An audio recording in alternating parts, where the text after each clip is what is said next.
Hello and welcome. Here is my video showing you my process in recreating that one dress from Black Swan.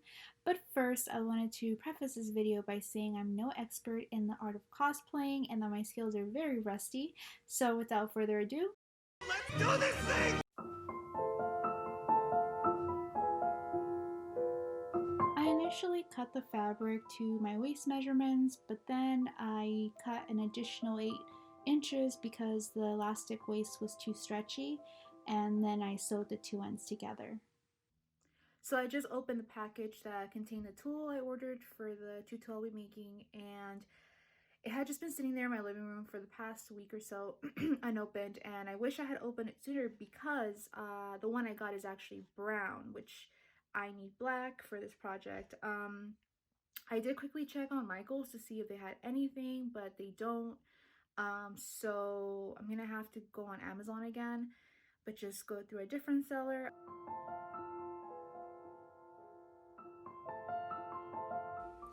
I decided to go with 10 inches in length for the tulle fabric, so I used this cardboard to wrap the fabric around and to double its length, and then before cutting the fabric from one end.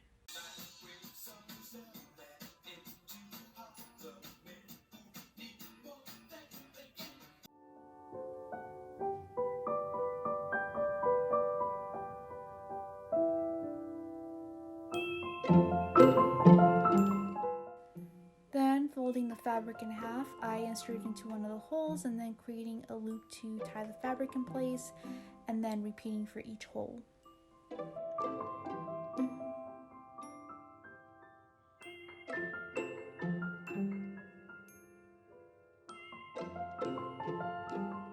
So my mistake was only focusing in sections instead of working my way around, so I had to do it all over again.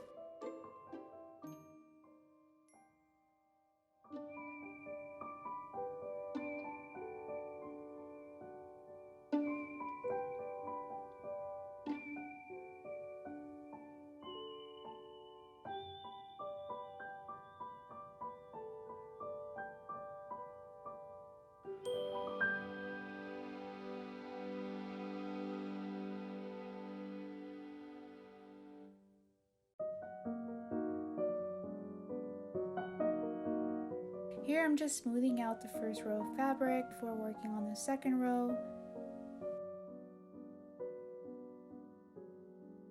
The second row, which should be below the first row, should be a few inches shorter to help with lifting the skirt.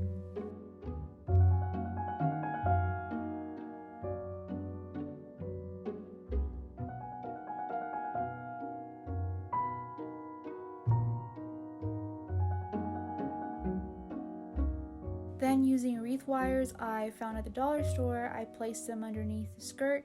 I sewed and then hot glued, and then I had to cut mine out to expand them, so if you decide to do this, I recommend getting larger ones to avoid all the extra work. Ballerina tutus are lifted and pointed, so it was necessary for me to try and achieve that look. I used several reference photos for ballerina tutus, and I noticed that they usually had a just one layer of fabric on top to smooth everything out. So I cut a circle out from where my waist would go, then hand sewed around the waist, and then trimmed the extra fabric from the ends. Then once that was finished, I added extra details onto the skirt like feathers and these dollar gemstones, similar to what is in the movie. Okay, so for the top, I'm gonna be using this dress that I got at the thrift store for like $3. Yeah, I thought it was pretty similar to the one she's wearing in the movie, especially since it's like a low V cut. And I like that there's no zipper or anything like that with this dress, so it's pretty form-fitting. And so it's just going to be pretty easy with just cutting it and hemming it.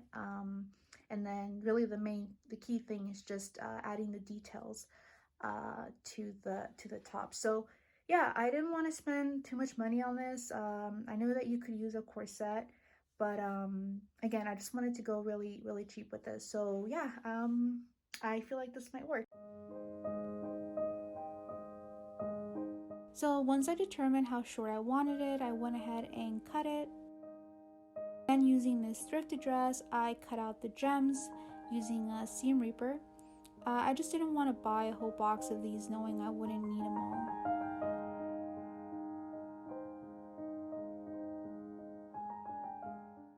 I had scraps of tulle fabric that I thought would be nice to add to the top to create different textures, though it's not really necessary, and to be honest, the hot glue kind of made it look messy.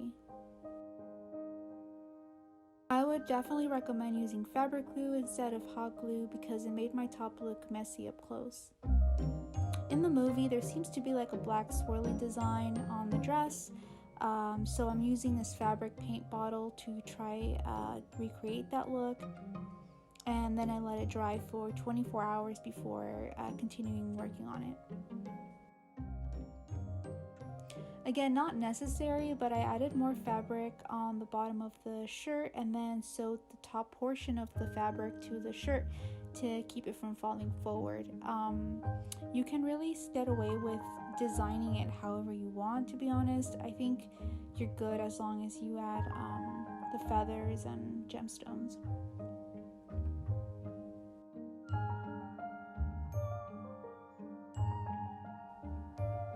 For her top, there seems to be feathers along the bottom, so I went ahead and added them.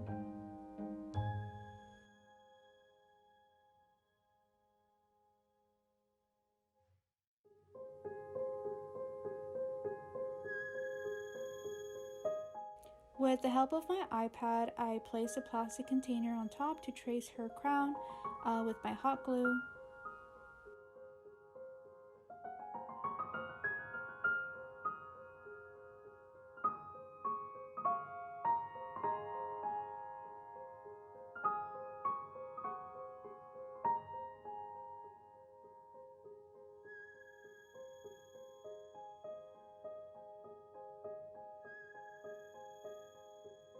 For the crown, I used a black spray paint for the base and then silver, but I used the paint sparingly so as not to cancel all the black.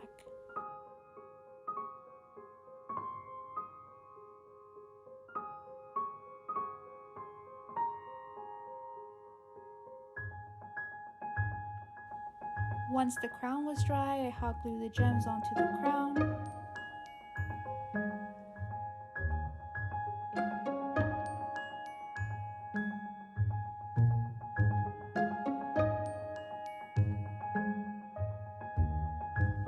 The way this whole cosplay is practically being held together by hot glue is very telling how much of an amateur at this I am.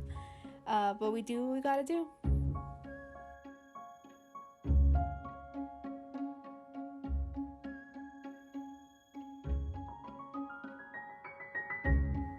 Now on to makeup.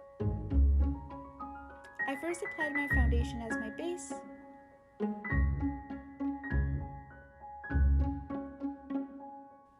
Then I tried to block my eyebrows using bar soap because I didn't have glue stick, though it clearly didn't work. Then using Ben Nye's Clown White and a sponge, I tried to create a white base like she has in the movie, but it didn't work though I wanted it. It was really hard to blend and it made my dry face look patchy. Here I am creating her dramatic eye look using Ben Nye's black makeup, which I don't recommend because it would crease and it would smear really easily. So sorry about the toilet seat being in these next shots. I was too stressed and focused that I didn't even keep in mind my camera angles.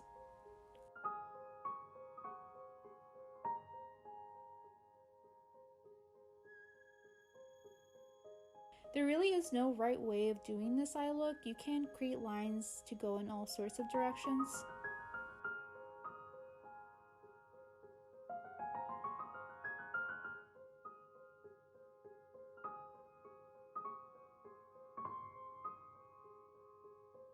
I filled in the spaces with white because the silver I had was not pigmented enough.